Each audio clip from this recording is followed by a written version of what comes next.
Welcome to another episode of What's at Stake, a Penta podcast. I'm your host, as always, Brian DeAngelis, partner here at Penta Group. This week, we're going to take a break from some of our live conversations as we both gear up for a well-deserved Memorial Day break, and most of DC is consumed with the current debt ceiling deliberations, which you'll hear more about on this week's episode of the Macrocast. For this week, we wanted to reach back into our archives and pull out one of our timeless classics. As all of you are well aware, graduation season is now upon us. We are seeing caps flying and robes being worn, and across the country, millions of recent grads are urgently trying to figure out what's next, dealing with some of those big questions we all dealt with when we were graduating college of, what do we want to do next? Where do we want to move? How will we land that first job, ideally in our dream field? And how do we kick off our career wherever we may want to go? That can be especially tricky for graduates looking for jobs in DC, where career paths in fields like policy and public affairs aren't always linear or clear-cut.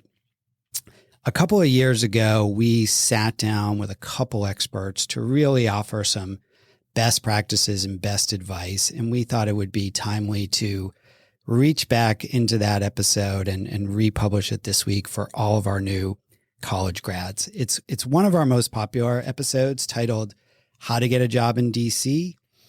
In this classic, our own Penta President Matt McDonald sits down with Tom Manatos, who's had a terrific career in many different positions in Washington, but is also widely known as the brains behind the Tom Manatos Jobs board, which is just the go-to resource for anyone at all levels of their career looking for their next opportunity in Washington. As well as Mo Elleithee. Mo is the executive director at Georgetown University's Institute of Politics and Public Service. Again, has a great career here in Washington and really solid advice for all the new graduates, as well as those early on in their career looking for their next opportunity in Washington. So we hope you enjoy this episode as this trio breaks down the DC job landscape, explains the importance of building your network, offers their best advice for making it in our nation's capital. We'll be back next week with a brand new episode of What's at Stake, but enjoy this classic and we'll see you then. In our first episodes, we talked with universities about how to prepare for that academically, other stuff on campus, and then how to prepare your resume, apply for jobs in DC. Today, we're trying to do a deep dive on the other view of how people in DC think about hiring and applications, and get some good insider tips on the process generally. We have the perfect guests for this: Tom Manatos and Mo Elleithee, and the legend behind Tom Manatos Jobs. So he is the guy on this stuff. And Mo is the executive director of Georgetown University's Institute of Politics and Public Service. So his job is to connect Georgetown students with the political and policy process in DC. So we could not have two better people for this conversation. So great to have and chat with both of you. Tom, you must have a billion networking conversations with your job site. So what are the top tips that you give people out of the gate? Well, whether it's somebody, looking for their job straight out of college or after law school or mid-career, the question I always ask them is, what's your dream job in 2 and 5 years, and maybe even 10? Because the next job you're going to get, job or internship you're going to get, is going to help build your case for that dream job in that shorter or longer run. So even if you're coming straight out of school, you got to think, okay, what jobs are out there, first of all? What industries are out there? What do I want to do longer term? And how is this next internship or this entry-level job, even though it's not what I want to do, going to help me get to those dream jobs?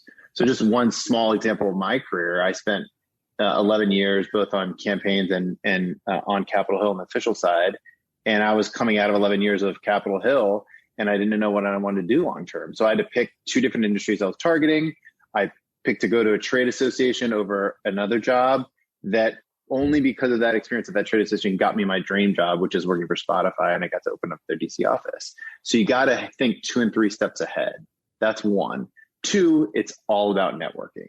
Like, doesn't matter what fancy school you went to, or even if you didn't go to a fancy school, if you build up a network of people that know you, whether it's working through campaigns, internships, even informational coffees, informational Zooms, phone calls, that know you and can advocate for you, and that you get tips from how to find that job from them, that will help you get to those, even those entry first jobs or the ones later down the line. Do you guys think, I think that's true. I've always found DC to be kind of, it's a weird environment where it's like one of the least structured job markets in how networked it is. But that does lend itself to like a lot of possibilities and a pretty open approach to some of this stuff. I mean, you don't have to have like the perfectly padded pedigree background to get jobs. You just got to kind of hustle and figure out your way through some of that stuff. Do you guys, which has its pros and cons. It's an interesting,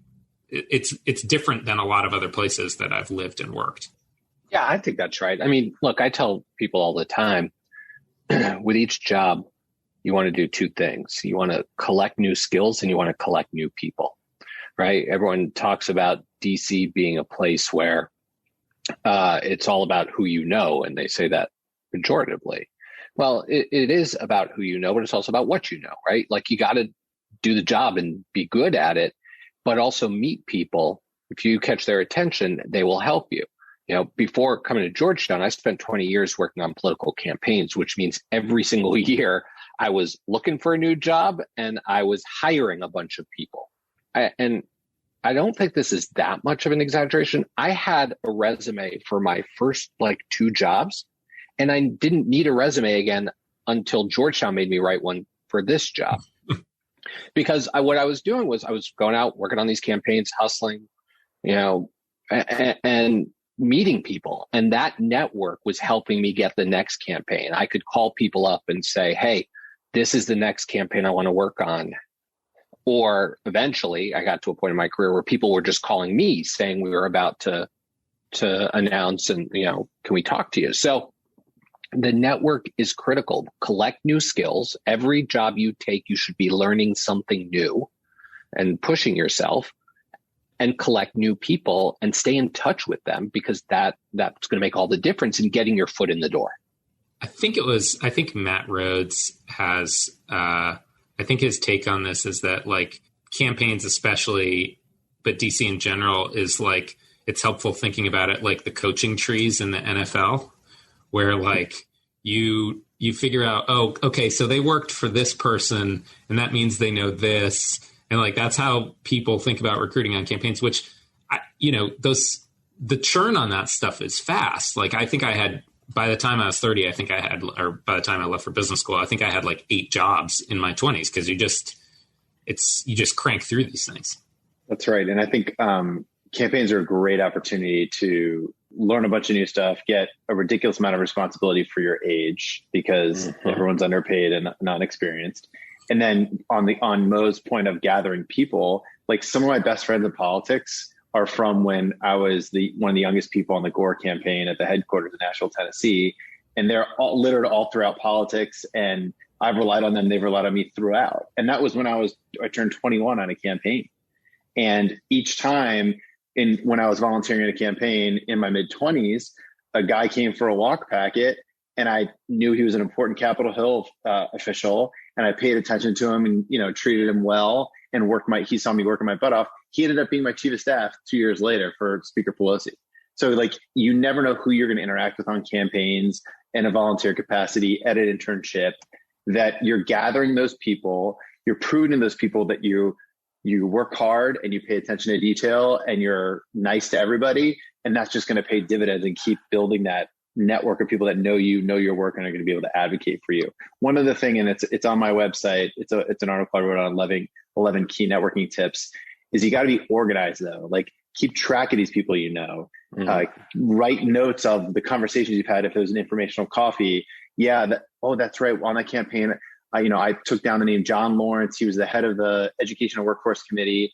And I took down the notes so that when he was going to be my chief of staff, I looked back like, oh my God, that is the guy that I was doing walk packets with. And I reminded him how I worked hard on that campaign, and he remembered it too. So you got to be organized at that people collection, and so that you can turn back to it at a later time to help you out.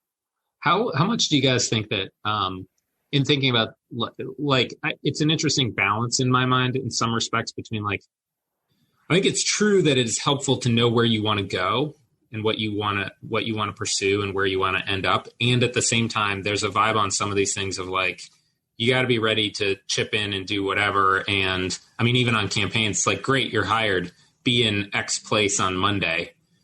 How should people coming in think about balancing, opportunities and just a willingness to dive in with the build in your personal story and how that contributes to where you want to be long term? What's the tension there? Yeah, I think you're right. It's a tension. It's a balance. My advice is, I agree with Tom, like kind of have a sense as to where you want to be. But sometimes you don't know, particularly early in your career. You may have like a sense, a general sense, right? Like I want to do comms, I want to do communications, but I don't know, like, am I a campaign person? Am I a Hill person? Do I want to go the industry route? You may not even know you want to do comms, right? You may just know I want to do campaigns, but I don't know where I fit in. Get your foot in the door is my first piece of advice, right? So number one, get your foot in the door and do that through your network, do that by just your hustle and willingness to kind of do whatever. Number two is be willing to do whatever. Be humble early in your career, right? I don't care where you went to school. I don't care what your GPA was. I don't care about any of that. What I want to know is, are you going to come in and do the clips? And are you going to do it well? And are you going to do it with a smile? And when you're done at 5:30 in the morning, are you going to come back and ask for more? That's what I want to see. What I love, and the real standout young people throughout my career who went on to do great things, are the people who did that. They came in, and I have no idea where they went to school. They just came in and they worked hard, and they did whatever I threw at them. And then they came back and they asked me for more. And if by chance I didn't have more to give them, they went to one of my colleagues in another department and said, hey, when I knock off today at 9 p.m., is there any way I'm interested in field. I'm interested in finance. I just kind of want to learn more about it. Can I come? Is there anything I can do to help you out? Right? That willingness to go and expose yourself and put yourself out there and do whatever is asked of you. Those are the people that when the next thing comes along, right? My budget opens up and suddenly now I need an extra press assistant. That person stood out to me. Or when I'm on the next campaign and I need someone, I remember this person and I don't have a time to do this huge long search. That person worked hard. I'm gonna go to them. You also learn a lot with those little things too that sometimes people don't necessarily appreciate in the abstract, but like, when you're doing those little things, if it's like putting together the clips or whatever, formatting matters, like proofing matters, like you're reading all the stories, you're learning the stuff. It has a real, it has like a Mr. Miyagi wax on, wax off. Like they don't know exactly how much they're learning until like things start moving fast to it. But like the jobs that people might think, or the tasks that people might think about little aren't little. I mean, they ladder up and it matters over time. Yeah, that's so important. And you can't, on the humble side, like always be humble. But like, guess what? My memo writing skills are only good because I was trained by Nancy Pelosi that I better not have any errors and that I better have all that information in there. And then I got to write in a short, succinct way so that when I got to Spotify and I wrote a memo for an executive in my first couple of months, she said, this is the best memo I've received ever. And you're leading me around DC like it's incredible. But all that's because of my campaign training and as a staff assistant and as junior. And like, man, why did I go to college, do all this like grunt work? Well, Mo's right. You learn all these skills that end up being valuable later on in your career. Even when you have a fancy title, you're still doing the same type of work. And even if you're having other people on your team do it for you or with you, you're also taking learnings from those sometimes jobs that seem unimportant and busy work to help you later in the future. And let me just go back to one other point that I said you have to have that plan when you're going for any level of job. It's only to help you figure out where you're going to aim your resources. Yeah, you can pivot 10 different times in your career. That's okay. And it's okay to not know where the hell you want to go. But when you're going to somebody to help you network your way to a job or an internship, you got to give them some direction. To say, oh, you want to go to Capitol Hill? Oh, my friend just started there. They're a staff assistant, or my friend's a legislative director. I'll put you in touch with them. You can't just say, I want to come to DC. I want a job. Well, where? I don't know. What industry? I don't know. Do you want to work on Capitol? I don't know. Like, you have to have answers. And that's why I guess in the beginning, I was trying to say, like, try to figure out where you want to end up in a couple of years, and that'll help inform your process. One of the things the tips that I give in, like, when I have networking chats with people is, like, I literally tell them to read like Politico Influence for a week and just write down every kind of person and organization that's mentioned in it. Just write it down. Like, then, over a week or whatever, you're going to get a list of 50 places. Then go Google them, look them up, read about them, figure out what they do.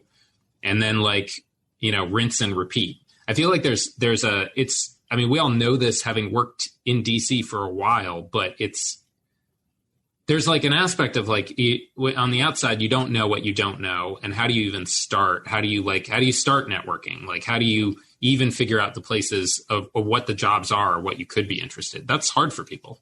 It is. And, look, there are some places, I think you're right? Like Political Playbook. Read that every day and start at the bottom, right? Because at the bottom is where they talk about like people who are moving jobs or big moves in their life. Start, right? Read Punchbowl every morning. There's a handful of those types of morning tip sheets that are really DC insidery, but they help you begin to identify the individuals or the places that are interesting and are having movement. One of the things I also do, once you make that first connection, I always tell people, whenever a Georgetown student comes into my office hours and wants advice on career advice, I always say to them, do not leave this meeting with me until you've asked me for 2 more names of people that you think I should, that I think you should talk to. When you have these sorts of informal, informational interviews or just networking meetings, and you've done what Tom's, suggested, right? Kind of identify the general direction that you're interested in. At the end of the meeting, ask them, are there 2 people you think I should talk to? Why? And would you mind connecting me? Worst they're going to say is no, but like, it's no sweat to me to be like, hey, I just met this interesting young person. They're interested in learning more. I told them that you were like the smartest person in the world. And so I'll leave it to the 2 of you from here. The person that I connect that young student with is incredibly flattered, right? Like, let's be honest. We all have egos in this town. We all love to be. I think I have done this to both of you at one time or another. Right. I'm sure the 3 of us have done this to each other, right? It's a vicious cycle, but like, we all love to be talked about. We all love to be, flattered and to be told that we're the smartest person in town. So like, you butter me up like that, I'm going to be happy to be connected and share my sage advice, yada, yada, yada. So it's always a good idea for someone who's just getting started to ask the person they're meeting with who else they should talk to. And eventually, like, it'll click, it'll connect somewhere along that line, right? I'll pass someone's resume on to somebody else. And then a month later, I'll get an email from Tom Manatos saying, hey, I know someone that's looking for this. And I'll remember that person that I passed along. Or someone along that trail will remember that person. So that's always a helpful trick, I think.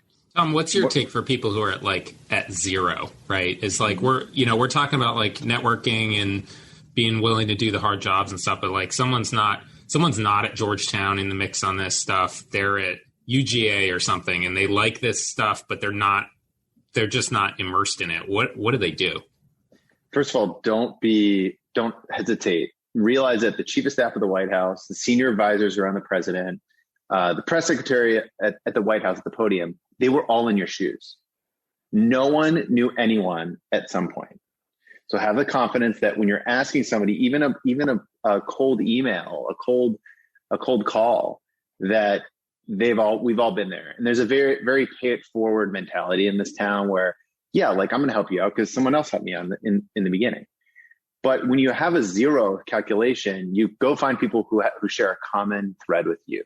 So where are you from? Everyone's from somewhere else. Even those of us like me that are from here, I feel closer to people that are locals because there are so few locals that I'm going to help out a local more than I'm Greek American. Any young Greek American that comes to me, I help them out immediately a little bit more because we share that common ethnicity, that bond, common fraternity, sorority, ethnicity, religion, college. So even though you went to the undergrad, you can reach out to somebody that went to that law school, that same university. Hey, we're both Bobcats or whatever, that they're a little more likely to help you. And then perfect advice from Mo at the end of every one of those conversations. He says two, I say one. Ask, is there one other or two other people that you could connect me with? When you finish that conversation with that individual you just asked, you follow up with an email saying, thank you for the conversation. And you attach your resume every single time. Because I can't tell you how many people have gotten jobs just by, you did a coffee with Mo. Mo didn't realize he has an opening coming up. Someone quits and he turns back to his inbox with, oh my gosh, that young woman I met with is perfect for this job. And you get that job. And the job was posted not on my website anywhere. It's only because you had your resume in that person's inbox. And then it makes it easier for that individual when you do that coffee with Mo that you can just forward your resume and say, hey, Tom, can you do a coffee with this young woman? Her resume is attached. Great. Yes. Right. And then again, going back to the organization, you're keeping track of every single one of these that you do. And then when you get that internship or job, people love it when you email them and say, thank you so much for your time. Thanks for your advice. Thanks for connecting me with Mo. And by the way, I got this internship and it's all due to you. And even though it's not, it's partially due to you, your great advice you gave me. And make sure you send those emails like directly after you said yes and you signed the contract or agreed to your start date, before it's in political influence, before it's in playbook. Make sure the people that helped you get there, just get a quick email saying, thanks so much for your help. I got this job. I got this internship. And that helps cement that bond between you and that person, that they can come back to you for favor or help later, that you can go back to them in 1 or 2 years when you're looking for your next job. And that it's, again, all in that spreadsheet that you're keeping track of all these people that have. It's not hard. It's just like being disciplined about it too. And one other thing, ask for that other connection. It might be like Mo might have talked to you about environmental policy. He might connect you to Earl Blumenauer's LD, who's big on environmental policy, or he might connect you to somebody from the University of Houston, which is somewhat of your background. Beauty of this town is, people I talk to outside of Washington are always shocked when they realize how much of this town is run by young people, right? Like your congressional chief of staff is in their 30s, right? Your legislative directors in their late 20s. Like this town is run by young people. So it doesn't take long for you to really rise in this town. And so that makes what Tom's talking about even more important, right? People change jobs very quickly. I stuck around. I had gray hair when I finally stepped off the partisan battlefield. I was ancient by the time I did it, right? Most people leave long before they get as much gray hair as I have.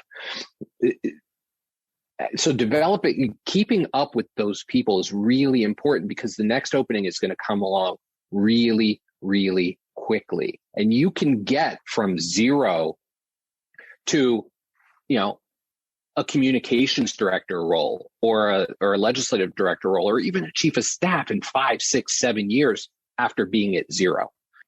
But it's going to require you not just doing well at the job, but managing that network really, really, really well. What do you guys, I love the always send your resume along tip. What do you guys, when in this space, what have you guys historically looked for in resumes? Mo, you want to take that since you've done more hiring than I have? It kind of depends on what I'm looking for, frankly.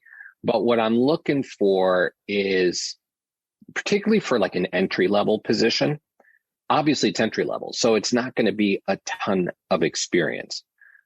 But what I am looking for is someone who has filled their time with something that's relevant to me, if that makes sense, right? Like, so you might not have worked on a bunch of campaigns. You're looking for your first campaign gig, but I don't care what your academic background is, right? Like, I skip over that section. If it's at the top of your resume, I skip over it. I may glance at it, see if you went to Georgetown or not, but otherwise, like, I don't care. But if you were involved in college Democrats or college Republicans, that tells me something. If you wrote for your school newspaper and you're interested in a communications job, that tells me something, right? If the employment history is less important to me as just some sort of relevant history, at least in the resume. Now, the other thing, though, separate from the resume, I really, really read cover letters. Like, I read cover letters super closely. We're going to separate on this question. Well, and I'll tell you why. Because if it's a cookie cutter cover letter, right, where it's just cut and paste and swap out the name of, like, I can tell, right? But if your cover letter references this job or this place or this candidate or this and the mission behind it, or just something that says, I actually really want to come work for you, or I really want to come work there, that is going to catch my attention than just the person who has the cut and paste job. If your cover letter talks more about you, or is only talking about you and not talking about us, that's a red flag for me, right? Like, I don't want you to sit there and like kiss up to me, but I want to know you are invested. I want to see the passion that you have to come work here. And you can show that in the cover letter if you do it right, if you're smart about it. I totally endorse the like writing for a school paper or something. Writing is extremely important in this business, but I've found that academic writing and writing in DC are very different exercises. And yeah, like a newspaper or college publication where you are writing to be understood as opposed to kind of academic ease type of stuff is super, super helpful, especially as it like just an indicator of some base level skill there. Very helpful and important. I also think like there's lots of ways to just demonstrate through your activities interest, enthusiasm, and passion for something of just like, yeah, you get involved in the different pieces and no one wants to hire anyone into these jobs where you have to motivate them to do the job.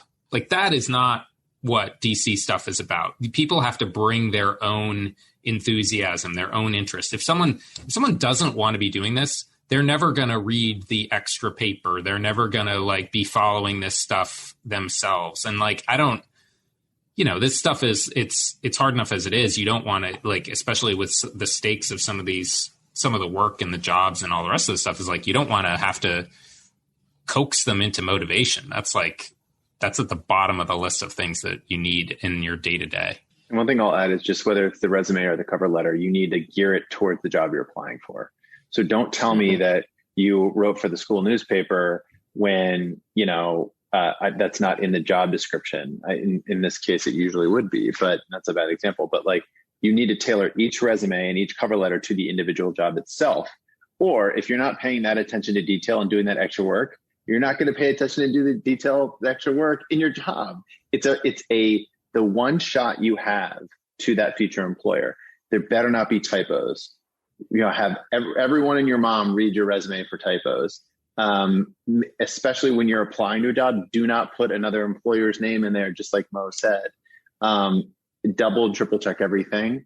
And then, when you have that base resume that you're working from, tailor it to that job. So if there's a different job of a staff assistant, when you're the front of the office, you're answering the phone, you're giving chores, you're managing interns, as opposed to a legislative correspondent when you're writing a lot of letters. So bump up your newspaper writing, bump up your thesis that you wrote in college, and emphasize those writing skills when you're applying for a writing job, as opposed to when you're a staff assistant, you understand that a lot of more people interaction, So maybe talk about how you were a community representative for a campaign that you went door to door. Those are more applicable to that job.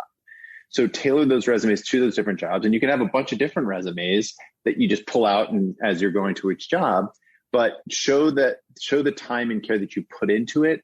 Because when I'm a hiring manager and I have like 2 seconds to review every resume, I'm going to look, and as Mo said, I'm going to skip the education because no offense, I don't care about your degrees or what you studied, but I want you to see a real world experience out, even if it's working at a Chick-fil-A and you were the community person doing, campus outreach for Chick-fil-A, that is applicable to my campaign job that I'm hiring for. I do. And so if I see that, I'm going to put it in the right pile. I do love just a sprinkling of food service on the resumes. Like you learn solid life lessons. We had someone we hired some years ago who had done baggage handling in an airport, and I was like, oh yeah, that's they're gonna hustle.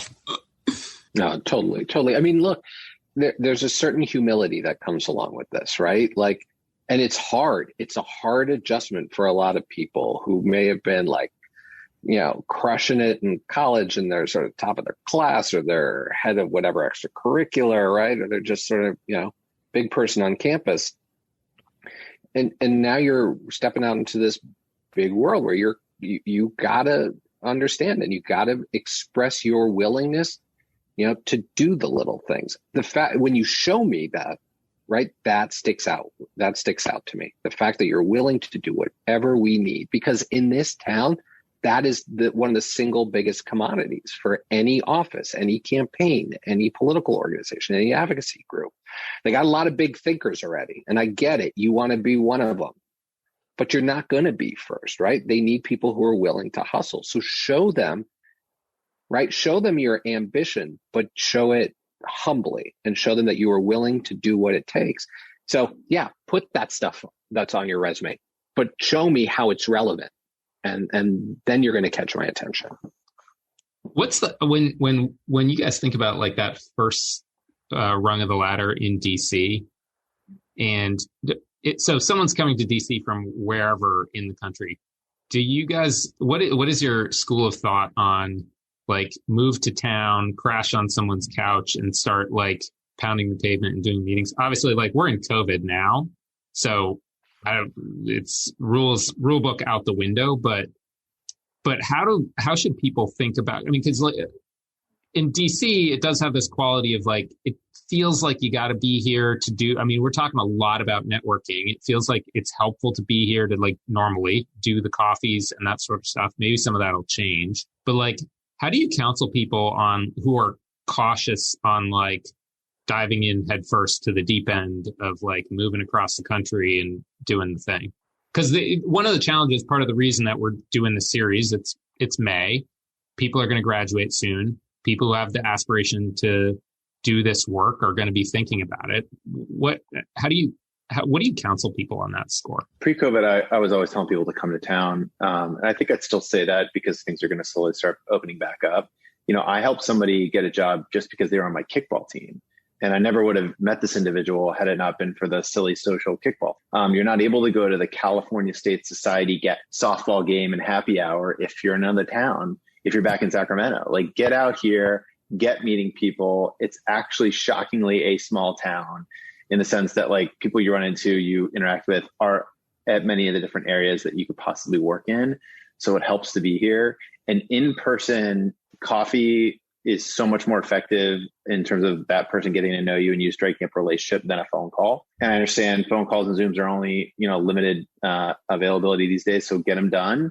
But the cost is the biggest inhibitor. If you're able to crash with somebody else, great.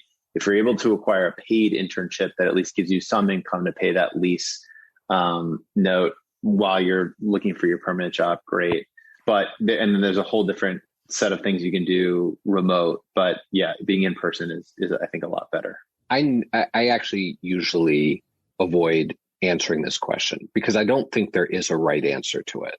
I think that you can go a couple of different ways. Totally agree with everything Tom just said. Totally agree with it, right? There is a lot to be said about just being present and the opportunity to bump into someone that helps you get that first break. Huge value to that. At the same time, one of the big pieces of advice I always give to young people, and I don't think it's universal advice, but if your goal is to end up in Washington, start your career outside of Washington. I do think there is a huge value to showing, to getting, first of all, getting experience in this kind of work in a smaller pond somewhere. Going to work in a state capitol, going to work on a local campaign, going to work for a local advocacy organization or a statewide advocacy organization. You're going to get the same skills, likely going to have more responsibility earlier in your career, and you're going to be developing an important network because everyone in Washington are talking to people out in the states and out in the local communities. So I do think there is some value to that. And I will be honest. I mean, I look at it through a purely political prism, right? That's what my career was in. But if I was hiring for campaigns don't happen in Washington, right? Partisan politics, party politics don't happen in Washington, even though they're headquartered here. It happens in every other community. If you want to learn how to do politics, get as far away from DC first, then come here. And if I see you have that experience, I must have worked on campaigns for 10 years before I landed the big DC jobs, right? I would always come back to DC in between and do something. But it wasn't until, I had, and not everyone needs to work on campaigns for 10 years. But my point is, like, people saw me as a senior level campaign operative, even though I hadn't spent much time in DC, because I had all this experience out in the field. That matters a lot, having some sort of field experience. I worked at the state level too before coming to DC, and I'm not sure it was by choice, but you're making me feel better about how I approached it at the beginning. I think you come to this town just knowing more. If you have, if the closer you are to people, right? I mean, this town is still a town that is about people around the country. That's what we're at least all here, regardless of what we're doing. That's why we're supposed to be here. And to be able to show that you've got that experience doing it at that level. Now, again, I don't think there is a right answer. I think for everybody, it's a little bit different. And I think you can be just as successful crashing on a friend's couch and hitting the free reception circuit until you meet the right, connection. You can be just as successful doing that as you can working out in the States. So you shouldn't feel bad. You shouldn't be freaked out either direction, but there is value to both. Can I just give a chime in on campaigns? So remember, elected officials care about three things: re-election, re-election, and re-election. And this town runs on the government. Like 90% of the jobs in this town have some touch to the government. So understanding how people get here. So whether you're a member of Congress, whether you're a Mayor Pete coming in as a cabinet secretary, whether you're an ambassador that is here because somebody back home in their home country was elected and appointed you to the ambassadorship. People get here because of elections. So understanding how people are elected to office in a democratic society, what moves voters, what drives people's beliefs and reason to go into that voting booth, that is central to this town. So I think it's incredibly, incredibly important. And oftentimes, if your candidate wins, that's your ticket to DC. Or even if your candidate doesn't win, like mine didn't win, but it opened doors later down the road because all these people I worked on a campaign were elsewhere.